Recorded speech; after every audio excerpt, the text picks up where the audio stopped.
Tissue culture. आइए आज हम डॉक्टर राजेंद्र पेंसिया, आईएएस मुख्य विकास अधिकारी फर्रुखाबाद के साथ जानते हैं टिश्यू कल्चर फर्रुखाबाद के बारे में। यह फर्रुखाबाद के पास ही एक लैब है जहां हमको घूमने का मौका मिला।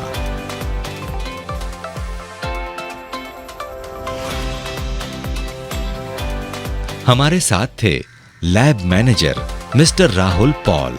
टिश्यू कल्चर की लैब में घुसते ही हमको दर्शन हुए तमाम छोटी छोटी कांच की शीशियों के, जिसको बाद में मिस्टर राहुल ने बताया कि इनको साफ करके सैनिटाइज करके इसी में ही टिश्यू कल्चर को विकसित किया जाता है।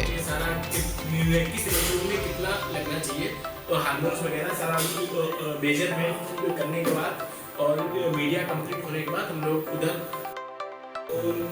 इसको सर वहाँ से कंप्लीट करने के बाद इसको स्टरलाइज करते हैं। ये ऑटोक्लेव होता है, इसका फंक्शन है जो वर्टिकल ऑटोक्लेव। यहाँ मिस्टर राहुल के पास स्टरलाइज करने की 2 मशीनें हैं, एक छोटे काम के लिए और जब काम की अधिकता होती है तब इनके पास एक बड़ी मशीन भी है। स्टरलाइज के बाद हम अपने पांव चूने के पानी में भिगोते हुए अंदर आते हैं, जिससे किसी भी तरह के जीवाणु के अंदर जाने का कोई खतरा ना रहे। अगले चैम्बर में हमें भी पूरी तरह से लैब के कपड़ों से लैस कर दिया गया। अब हम लैब के अंदर थे, जहां मिस्टर राहुल ने हमें टिश्यू कल्चर के बारे में विस्तार से बताया कि कैसे इसका सोर्स ऑफ कल्चर आलू अनुसंधान केंद्र हिमाचल प्रदेश से एक पौधा लेकर आते हैं और उसी एक पौधे से बीज के रूप में लाखों पौधे तैयार करते हैं। 21 दिनों के बाद तैयार उन पौधों से 8 से 10 पौधे कट करके उनको फिर से मीडियम वाले बीकर में डालकर छोड़ दिया जाता है।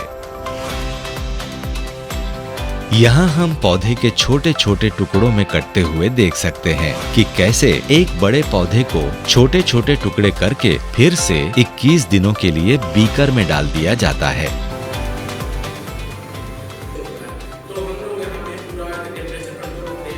मिस्टर राहुल ने हमें यह भी बताया कि लैब में किस तरह से रोशनी, वातावरण और ह्यूमिडिटी को कंट्रोल किया जाता है। मिस्टर राहुल बताते हैं कि 3 से 4 बार गीला पोछा लगाना ही पर्याप्त है। इससे पूरी तरह से पौधों को पर्याप्त ह्यूमिडिटी मिल जाती है।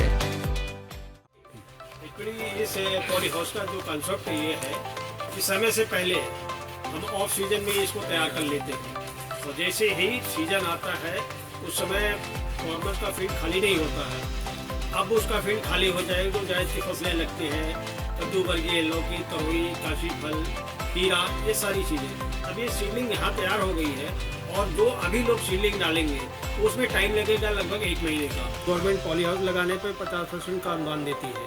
पॉली हाउस के अंदर में सीडलिंग नई तैयार कर रहे हैं और किसानों को उपलब्ध कराएंगे, तो जिससे किसानों को इससे ज़्यादा लाभ। ये क्वालिटी सीड यहाँ प्रोडक्शन हो रहा है। उसमें अगर आप देखें तो इन्होंने बेसिकली जो है कोकोपीट इस्तेमाल किया है। दूसरी चीज़, कंट्रोल इन्वायरमेंट में ये तैयार कर रहे हैं तो किसी प्रकार की बीमारी, किसी प्रकार के कीड़े का इसमें शुरुआत से ही अटैक नहीं है। तो दोनों ही तरफ से हमको फ़ायदा मिल रहा है। एक तो मतलब समय से पहले हम पौधों को तैयार कर ले रहे हैं और दूसरा हम हेल्दी पौधों को तैयार करने में सक्सेसफुल हो रहे हैं। उत्तर प्रदेश में इस चीज़ की बहुत रिक्वायरमेंट थी। जो पोटैटो सीड है वो मोस्टली बहुत इन्फेक्टेड हो चुका है, तो इसलिए अच्छे हेल्दी सीड की गवर्नमेंट से और जो भी हम लोग कर रहे हैं इसके सहायता से फार्मर को काफ़ी बेनिफिट होगा। एक तोरई है। यहाँ हमें मिस्टर राहुल ने पॉली हाउस के अंदर एक छोटा पॉली हाउस और दिखाया, जो स्पेशली कुछ पौधों के लिए एक्स्ट्रा ह्यूमिडिटी कंट्रोल करने के लिए काम में लाया जाता है। अभी तक हमने देखा कैसे लैब में पौधों को तैयार करके उनको बीज के रूप में स्थापित किया गया। अब हम जो देख रहे हैं उन बीजों को विस्तृत रूप से कैसे जाली के नीचे प्रयोग के रूप में लगाया गया है। यहाँ पे लगाने का मकसद ये है कि जो हमारे छोटे महीन कीड़े होते हैं इस नेट में अंदर नहीं आ पाते हैं, जिसमें थ्रिप्स है, हॉपर्स हैं, जैसिड्स हैं, जो कि खास तौर से बीमारियाँ फैलाते हैं। 2 मंथ की भी ये नहीं हुई है, 1 मंथ 15 डेज के ये हुआ है और इसमें इतनी जल्दी से आलू इस टाइप के डेवलप हो चुके हैं ये आलू G0 स्टेज के कहलाते हैं। और फिर ये आलू जो है ओपन फील्ड के लिए लगने के लिए फार्मर के लिए रेडी है। अभी ये बीज है, ये 2 से 3 साल जब ओपन फील्ड में होगा उसके बाद ये फाउंडेशन बन। टिश्यू कल्चर की सफलता को देखकर श्री मानवेंद्र सिंह IAS जिला अधिकारी फर्रुखाबाद निरीक्षण करने के लिए अपने आप को रोक न सके और उन्होंने मिस्टर राहुल के साथ उनकी लैब का पूरी तरह से विस्तृत निरीक्षण किया।